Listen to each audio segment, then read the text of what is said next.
국내 코로나19 확진자가 어제 73명 새로 발생했습니다. 하루 신규 확진자는 닷새째 두 자릿수를 유지했지만 추석 연휴가 끝난 뒤 곳곳에서 산발적인 감염이 이어지고 있습니다. 네, 보도국 연결해 보겠습니다. 김장현 기자. 네, 코로나19 신규 확진자가 73명 발생해 누적 확진자가 24,164명이 됐습니다. 1일 신규 확진자는 지난달 30일 77명을 기록하며 100명 아래로 떨어진 뒤 닷새째 두 자릿수를 유지하고 있습니다.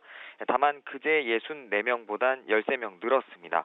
신규 확진자 가운데 해외 유입 9명을 뺀 64명은 국내 지역사회 감염자인데 그제 47명에서 다시 증가했습니다.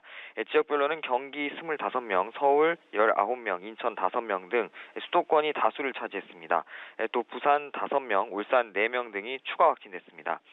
서울 강북구 북서울 꿈의 교회에서 그제 교인이 확진된 이후 다른 교인과 가족 등 모두 4명이 확진 판정을 받았습니다.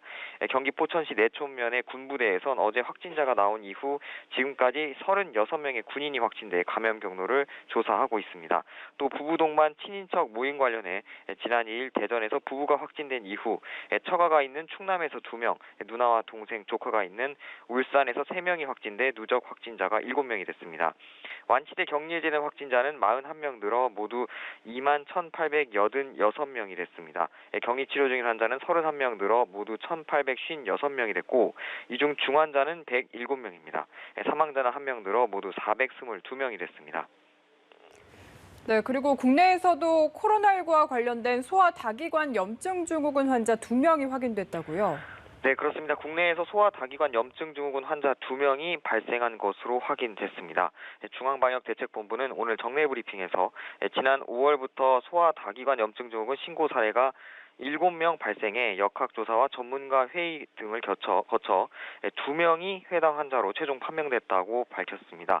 국내에서 소아다기관 염증 증후군이 확인된 것은 이번이 처음입니다. 해당 환자 2명은 11살과 12살 남자아이로 항체 검사에서 코로나19 양성 판정을 받았거나 확진자와 접촉했던 것으로 알려졌습니다. 이들 모두 증상이 호전돼 현재는 퇴원했다고 방역당국은 설명했습니다.